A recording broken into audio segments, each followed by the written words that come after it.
आज हमारा टॉपिक है फाइनेंशियल स्टेटमेंट्स। फाइनेंशियल स्टेटमेंट्स बनाने के लिए हम सबसे पहले क्या बनाते हैं? एडजस्टिंग एंट्रीज, और उसके बाद इनकम स्टेटमेंट और बैलेंस शीट बनाते हैं। तो सबसे पहले आप क्या करेंगे कि क्वेश्चन निकालें आप। Adjusting entries at the end of the year हमें बनानी होती है ताकि जो साल भर हमने ट्रायल बैलेंस बनाया है तमाम ट्रांजैक्शंस के अंदर, उन ट्रायल बैलेंस में से वो तमाम एक्सपेंसेस जो हमने ज्यादा रिकॉर्ड किए हैं वो एडजस्ट हो जाए और सही आ जाए, और वो तमाम रेवेन्यूज जो हमने ज्यादा रिकॉर्ड किए हैं वो भी एडजस्ट होकर अपनी जगह पर आ जाए। इसी तरह से सिर्फ ज्यादा रिकॉर्ड नहीं, कम रिकॉर्ड करना भी सही करना होता है। मिसाल के तौर पर हमने पेमेंट कर दी है 1 लाख रुपए की एज अ सैलरी, और at the end of the year में ये पता चलता है कि वो 1 लाख रुपए जो पे किया वो सारा का सारा एक्सपेंस नहीं है, उसमें से 80,000 रुपए एक्सपेंस है, बाकी 20,000 एक्सपेंस नहीं है। इन दैट केस वो 20,000 पे कर दिया है, एडवांस पे कर दिया है, पेड इन एडवांस। तो पेड इन एडवांस जो है वो प्रीपेड है, तो हम उसमें से जो 1 लाख रुपए हमने पे किए उसमें से 20,000 रुपए प्रीपेड रिकॉर्ड कर लेंगे और एक्सपेंस को रिड्यूस कर देंगे, कम कर देंगे, क्रेडिट कर देंगे 20,000 रुपए। ये एडजस्टिंग एंट्री कहलाती है। इसी तरह से हमारे पास अगर फर्ज कर लें हमने पेमेंट की है रेंट एक्सपेंस की 50,000 रुपए, और साल के आखिर में हमें पता चलता है कि जी एक्चुअल एक्सपेंस जो है वो हमारा 80,000 है, तो इन दैट केस हमने पेमेंट ज्यादा की है कम की है? कम पेमेंट की। कितना कम पेमेंट की है? 30,000। 50,000 की पेमेंट की है और 30,000 जो है वो कम पे किया। टोटल एक्चुअल एक्सपेंस हमारा 80,000 है। तो फिर हमें क्या करना होगा? हमें 30,000 का मजीद एक्सपेंस रिकॉर्ड करना होगा, और ये वो एक्सपेंस जो हमने पे नहीं किया।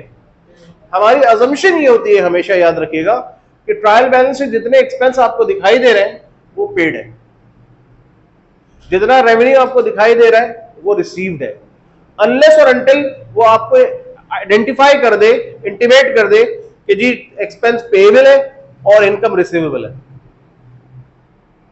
उसके अलावा जितना भी अमाउंट ऑफ एक्सपेंस होगा या अमाउंट ऑफ रेवेन्यू होगा या इनकम होगा, वो आपने एक्सपेंस पे कर रखा है और इनकम रिसीव कर रखी है। इससे फिर आपको एडजस्टमेंट करने में आसानी हो जाएगी। क्लियर हो गई बात? तो अब ये जो रेंट आपने पे किया है 50,000, सिर्फ 50,000 पे किया है, 30,000 पे नहीं किया है, तो 30,000 से आप रेंट एक्सपेंस को डेबिट करेंगे और रेंट पेबल को क्रेडिट करेंगे। ठीक है, क्लियर हो गई बात? इसके बरअक्स इनकम की साइड पर आते हैं। इनकम हमने फर्ज कर ले कोई इनकम रिसीव कर रखी है, कमीशन इनकम, और कमीशन इनकम रिसीव की हमने 3 लाख रुपए। साल के आखिर में ये पता चलता है कि नहीं, ये जो 3 लाख रिसीव की इसमें से 2.5 लाख इनकम है, बाकी 50,000 इनकम नहीं है। तो इसका मतलब है कि हमने रिसीव कर तो लिया है लेकिन इनकम नहीं है। तो क्या है? अनअर्न्ड इनकम है, एडवांस इनकम है। ठीक है, ओ लेवल्स अकाउंटिंग में इसको प्रीपेड इनकम भी कहते हैं। इंटरमीडिएट में, बीकॉम में, मास्टर्स में, एमबीए में इसको कहते हैं unearned income, income received in advance, it is our liability. तो हमने टोटल अमाउंट जो रिसीव किया 3 लाख, उसमें से सिर्फ 2.5 लाख इनकम है, लेकिन अभी तो सारा का सारा इनकम पे रिकॉर्ड कर रखा है, इनकम को ओवर स्टेट कर दिया हमने। इसको हमें क्या करना पड़ेगा? एडजस्ट करके कम करना पड़ेगा। तो हम 50,000 से इनकम को रिड्यूस कर देंगे, और रिड्यूस करने के बाद हम उसको क्रेडिट कर देंगे, डेबिट कर देंगे। इनकम कम होगी तो डेबिट हो जाएगी। 50,000 से इनकम डेबिट और लायबिलिटी क्रेडिट हो जाएगी, और उसका नाम होगा अनअर्न्ड कमीशन।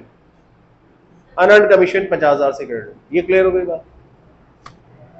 इसके बाद एक पॉइंट और जहन में रखें आप अपने, कि फर्ज कर लीजिए आपने इनकम रिकॉर्ड कर रखी है, कोई भी रेंट इनकम ही रिसीव कर रखी है, और वो आपने लिखा है कि हमने रेंट इनकम रिसीव किया 5 लाख रुपए। आपका अकाउंटेंट, मेन अकाउंटेंट आता है, कहता है नहीं, रेंट इनकम आपकी 5 लाख नहीं है। चेकिंग के बाद पता लगता है कि आपकी रेंट इनकम जो है वो 6 लाख है। आपने कितनी रिकॉर्ड कर रखी है? 5 लाख। इसका मतलब आपने 5 लाख रिसीव किया, बाकी रिसीव नहीं किया हुआ। तो जो रिसीव नहीं किया वो रिसीवेबल है। आपकी इनकम कितनी है? 6 लाख है। तो 6 लाख रुपए आप इनकम को 6 लाख तक लेकर जाएंगे। 5 लाख रुपए की इनकम को 6 लाख बनाने के लिए 1 लाख से इंक्रीज करना पड़ेगा, और इनकम जब इंक्रीज होगी तो क्रेडिट होगी। तो इनकम को क्रेडिट कर देंगे और रिसीवेबल को डेबिट कर देंगे। Commission receivable debit, rent receivable debit, और रेंट इनकम क्रेडिट 1 लाख रुपए से। Is it clear? ये हमारी एडजस्टिंग एंट्रीज है। आप क्वेश्चन निकालें, मुझे बताएं कोई। ये आप देखें, इसको देखकर बताएं। जो क्वेश्चन आपको मुश्किल लगता है वो निकालें।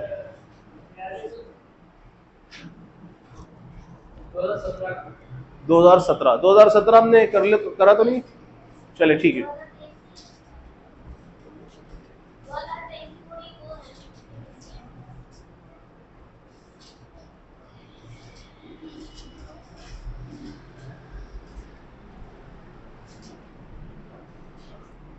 आज हम स्टार्ट करते हैं 2022 का क्वेश्चन नंबर 9।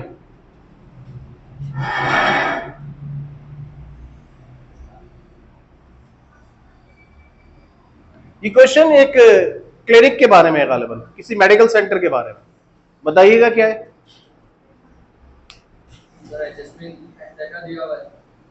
जी एडजस्टमेंट डाटा में पहले पहली एंट्री किस चीज की है? और आपके पास ट्रायल बैलेंस में क्या है? Salary expense 20,000। ट्रायल बैलेंस में गिवन है सैलरी एक्सपेंस 20,000 और एडजस्टमेंट में आउटस्टैंडिंग सैलरी यानी सैलरी पेबल गिवन है कितना? 5,000।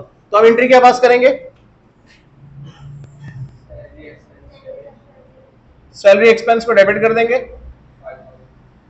5,000 से और सैलरी पेबल को क्रेडिट कर देंगे। सैलरी पेबल और आउटस्टैंडिंग सैलरी ये सारी एक ही चीज है। क्लियर है ये सबको? उसके बाद नेक्स्ट बताइए मुझे क्या है? Rent expense for the year 15,000। Rent expense for the year 15,000। पूरे साल का रेंट एक्सपेंस 15,000 है। ट्रायल बैलेंस में क्या रिकॉर्ड किया उन्होंने? प्रीपेड रेंट 50,000, यानी उन्होंने रेंट इन एडवांस पे किया और उसको प्रीपेड ही रिकॉर्ड कर रखा है ट्रायल बैलेंस में। वो कह रहा है उसमें से 15,000 पूरे साल का एक्सपेंस है। तो अब हमें क्या करना पड़ेगा? एक्सपेंस रिकॉर्ड करना पड़ेगा। तो हम एंट्री पास करेंगे प्रीपेड रेंट एक्सपेंस डेबिट